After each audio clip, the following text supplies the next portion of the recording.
Hi everyone, I hope you all are doing well. My name is Varsha and this is my channel Kitabon Ki Varsha.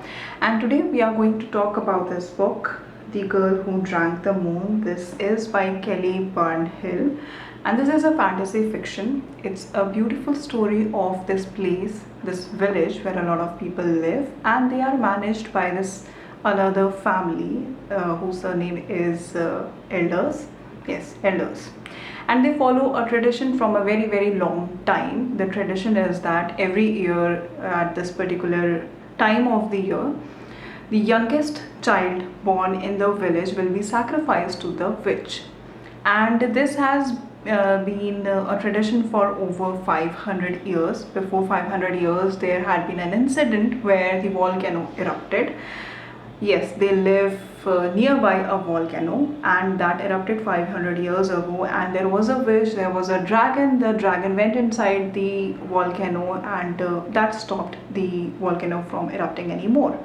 But that killed a lot of people, and the people who live in the village, they believe that, they have been made to believe that if they don't sacrifice the youngest child born in the village to the witch, the volcano will erupt again and more people will die. There is also a tower in the village where sisters live. Sisters is actually a group of women who learn new things, who learn anything and everything. They are the most knowledgeable sisters or women there living, and they learn about combating, they learn about science, biology, physics, and medical, and whatever you can think of, they learn it there. They learn about potions and everything. So this one time the elders decided that it is time to sacrifice another child, and they went to this family where they were ready to take the child from the family. They were not expecting that the mother would actually protest against this whole tradition, because everyone was ready. They were okay with it because it has been fed to them that wrong things will happen if you don't follow it. But she protested, she fought until she couldn't anymore, and she had to give up her baby to the elders. This was not a usual baby, and the mother was also not a usual one. She had a moon sign on her forehead. The same sign was on the forehead of the baby also. She fought a lot, but then by the end of this whole thing, she was sent to the prison by the sisters in the tower, and she was kept there for the very longest time. The baby was taken, and the whole procession followed this the family, the elders' family, and they went to the forest where they used to drop the babies. There was this young boy, 10 or 12 years old, and he is nephew to the elders, and he was very innocent. He was next in line to become the next elders, to follow this whole tradition, to manage these people. But he was not okay with it, and this incident, this particular incident where the mother fought, she cried, and all these things that happened there, it etched in his memory. It etched in a way that whenever he would think about it in future, it would send chills down his spine. But he was just a child, he could not do anything about it, so he just kept seeing that what's happening, and he shivered there. While the child was being dropped in the forest, he asked the elders, what if an animal eats the baby before the witch could do anything to it? And this was the least concern for elders, because they didn't really care about anything. They just wanted to drop the baby there in the forest.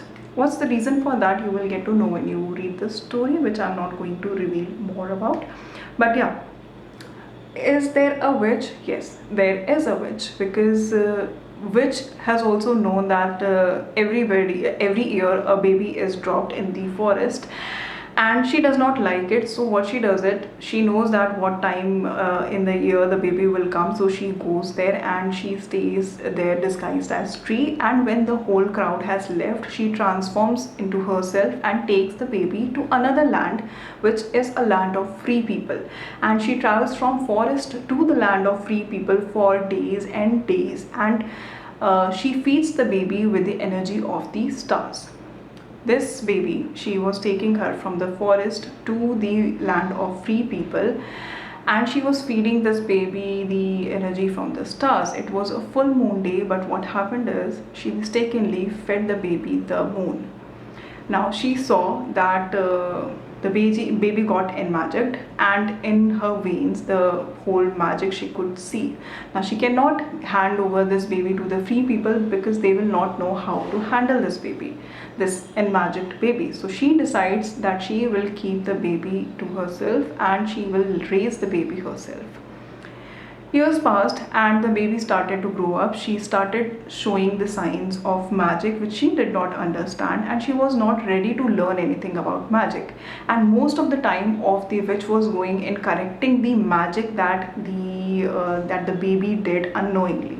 She named the baby Luna, and she realized that it was draining her. The magic and the energy, everything was getting drained out of her, and it was flowing in Luna.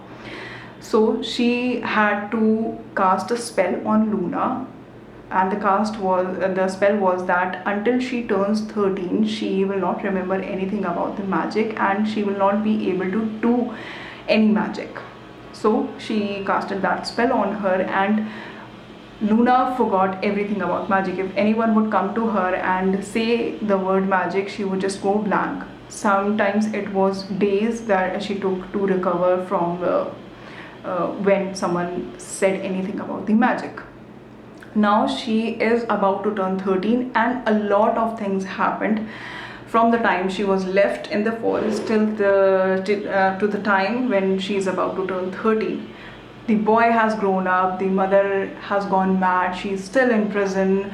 Why there is a tower, what the sisters are up to, why this tradition, if it's not doing anything, I mean nothing is actually happening, they're just dropping the baby every year in the forest, but why is this tradition being followed, and why are not the villagers protesting against it?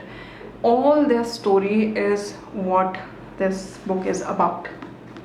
So when you read the book, you will get to know more about it. A lot of things get revealed as you keep on reading. Initially, it felt a little slow, but it was not boring. The whole world that has been built is really good, because you can actually imagine, you can actually picture it. You can imagine the elders, you can imagine the sisters, you can imagine the witch, the Luna, what magic she is doing. There is also a little monster swamp, there is a little dragon. Why that dragon is so small, and you can imagine the volcano erupting, the things that's been happening. Everything is really beautiful. The boots are there, the madwoman is there, the boy is there, what has happened to him, why he cannot forget what happened that day when the baby was taken away from that woman. All these things get revealed by the end of this book, and I really enjoyed reading it. It's a very light read. Those who love reading fantasy fiction, they will like it. And yeah, that was the review. You can read this one, The Girl Who Drank the Moon. And that was the review. Do let me know if you have read this book, or if you have any suggestion for any fantasy fiction, because I don't really read a lot of fantasy fiction. I think last year I read, which was The House in the Cerulean Sea, and I really enjoyed that one. That one was also a light read. I think fantasy fictions are like that. They are very light read, and they make you feel really good about your surroundings, or about yourself, or about the things in your surrounding. So yeah, this one also made me feel like that.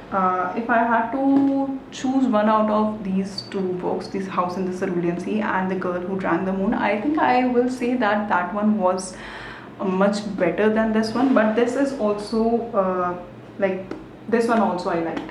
So yeah, The Girl Who Drank the Moon. And that was the video. I will see you in the next one. Till then, take care and bye bye.